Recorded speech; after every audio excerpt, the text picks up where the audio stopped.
What's up, fellas out there? If you're having trouble getting it up in the bedroom, RexMD is the place to go. The number one leader in men's telehealth. Go to rexmd.com/chat. rexmd.com/chat. Don't got to visit a doctor. They are going to help you out online, and you can order some generic brands of Viagra and Cialis. We'll tell you a little bit more about them later on in the show. You are watching Chicago Bears Now. Here's what's coming up on today's show. Sign this defensive end to upgrade from Al-Quadin Muhammad, who the Bears plan on cutting per Adam Schefter. Also, a wild trade idea with the Carolina Panthers. We'll explore that. And we haven't reacted yet to Todd McShay's latest NFL mock draft, so we'll do all of that and more on today's show. And help us out.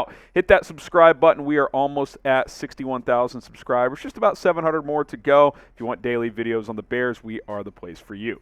All right, let's get this thing started here. Should the Bears sign Yannick Ngakoue? We've talked about this one or two other times in the past. Bleacher Report kind of linked Ngakoue to Chicago, and with the Bears set to cut Al-Quadin Muhammad to save almost $4 million, the Bears already had to do this, but they really got to rebuild the defensive line, right? I mean, you look at even just the starters.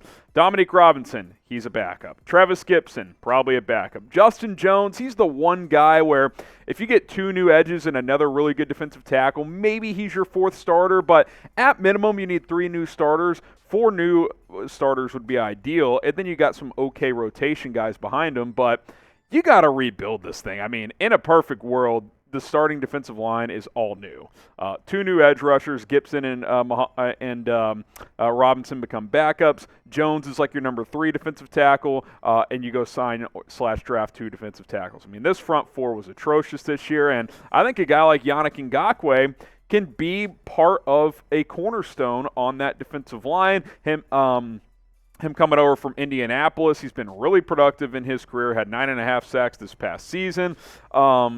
Wherever he is, he's always good. Jags, Vikings, Ravens, Raiders, Colts, 8+ sacks in all 7 years of his career. That is consistent, no down years. I mean, he has been the epitome of consistency, and the Bears need to go out and get a pass rusher that you know what you're getting. Like, yeah, Ngakoue's not TJ Watt or someone like that. Like, he's not going to give you 18 sacks, but you know at minimum he's going to give you 8, and he's pretty solid enough against the run, and that is what you need. You need a veteran that can come in here and do the job, and he is someone that can do just that.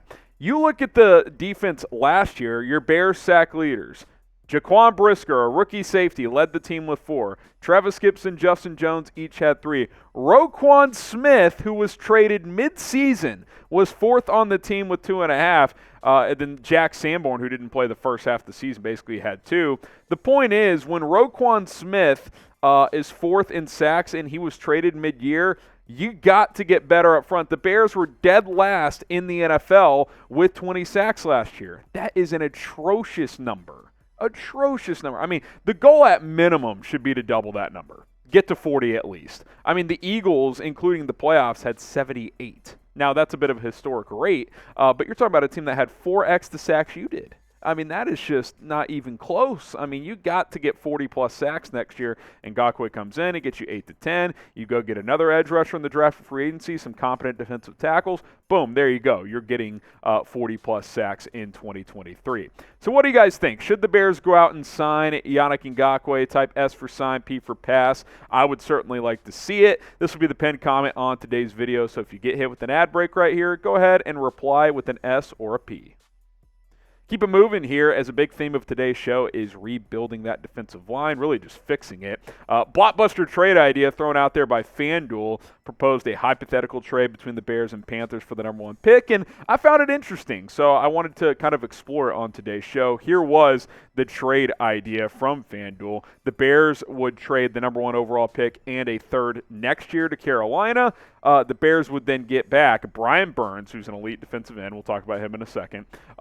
First and second round pick this year, so Bears move down to number 9. They also pick up number 39 and a first next year. I get you're dropping 8 spots, but to get Burns and still getting a first next year and a second this year, that's pretty good. I know you're giving up a third next year as well. Maybe that's a sticking point where you try to get that out of the deal, but that's a pretty intriguing offer. I mean, Brian Burns is a proven young stud on the defensive line, and that is a piece you've got to improve. So I want to explore this idea a little bit more in a second, talk about Burns and his potential fit. But first, I told you guys off the top, today's show is sponsored by RexMD, the #1 leader in men's telehealth. Go to rexmd.com/chat. Fellas, do you sometimes lack confidence in the bedroom? Well, we've all had those nights where we get a little too nervous or maybe we had too much to drink. There's nothing worse than not being able to put the stick shift in drive when you need it most, if you know what I'm saying. But have no fear. RexMD is here spreading cheer even when you have had too many beers. RexMD is FDA approved and the most trusted leader in men's telehealth. They have sponsored today's episode of Bears Now to help you always be prepared. RexMD has made it simple, easy, and cost-effective to help all the men out there last longer and feel more confident in the bedroom. RexMD makes getting generic and branded Viagra or Cialis easy. And here's the best part. Everything's online, even the prescription, and they deliver it discreetly to your door. No waiting rooms, no embarrassing trips to the doctor, no insurance, and no copays. Take advantage of their deal right now and save up to 90% off and only pay $2 per dosage by going to rexmd.com/chat. It is rexmd.com/chat. Gift of pleasure this time of year, just after Valentine's Day. Keep the Valentine's momentum going with RexMD. Go to rexmd.com/chat. Get 90% off and only pay $2 per dosage, and don't have to worry about visiting the doctor. All right, let's look at Brian Burns a little bit more. All he's done is get better and better and better since being a first-round pick a couple of years ago. 7.5 sacks as a rookie, 9 sacks each of the next 2 years. This year takes another step, 12.5 sacks for Carolina. He's also improved as a run defender, but this is a premier pass rusher. This is a guy, hey, go get the quarterback, get us 10-plus sacks. I mean, could you imagine a world where you sign Ngakoue and you go get a guy like Brian Burns as well? That turns your I wouldn't even say arguably, the worst defensive end unit in the NFL to top 10, top 5 maybe, Ngakoue and Burns on the same defensive line. Then you go get a good defensive tackle in there as well. That would be elite if you could find a way to pull that off. So I'll bring the trade back on screen and let you guys decide. Would you do this trade? Brian Burns, number 9 overall pick, number 39 overall pick, and a first in 2024 coming to Chicago for the number 1 overall pick and a third next year. I get moving from 1 to 9s a lot, but Brian Burns is worth multiple firsts, so I think that's a pretty good deal. Would you make this trade? Type Y for yes, type N for no. Let us know down in the comment section below. And then how about adding Jalen Carter to the mix? Todd McShay's latest mock draft has Chicago selecting the Georgia defensive tackle in his latest mock. He's got the Bears trading down with Indianapolis, so we'll kind of look at that trade in a second. But here was his top 5 picks. Bryce Young on a trade up from Indy, number 1. C.J. Stroud goes to Houston at number 2. Will Anderson, the Alabama edge, goes to the Cardinals at 3. Bears trade back, get Jalen Carter at 4, and then Tyree Wilson, the edge out of Texas Tech, is the 5th pick. But here was McShay's trade idea. Bears receive 1st and 2nd round picks, number 4, number 35, moving down from number 1, a 5th round pick, and a first next year for the number 1 overall pick. He did say maybe on a first next year.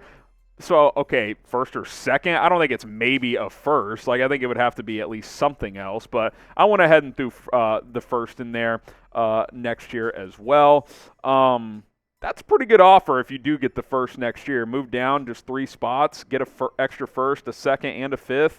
I mean, I'd probably do that if I'm being completely honest. Then you go out and you get Jalen Carter, who can fill that 3-tech role for Chicago. I think he could actually play really either defensive tackle spot, but I assume the Bears would play him at 3-tech.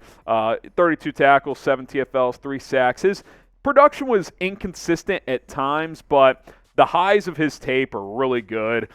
He's got massive potential. And look, I've said it for a while, and I'll say it again. I think trading down to number 4 and still getting Jalen Carter or Will Anderson is kind of the ideal scenario. It doesn't mean it's for sure going to happen. Doesn't mean the Bears are going to trade at all. But I think that is the sweet spot. I'll be honest, that Carolina trade for Brian Burns in the mix. That's pretty intriguing as well. But getting down to 4, still getting your choice of Carter or Anderson because one of those guys is almost certainly guaranteed to be there. That is a pretty ideal scenario. So pick one to draft. Type JC for Jalen Carter. Type WA for Will Anderson. If both are on the board when the Bears pick, whether it's at number 1, number 4, whenever, who would you rather have? JC for Carter or WA for Will Anderson?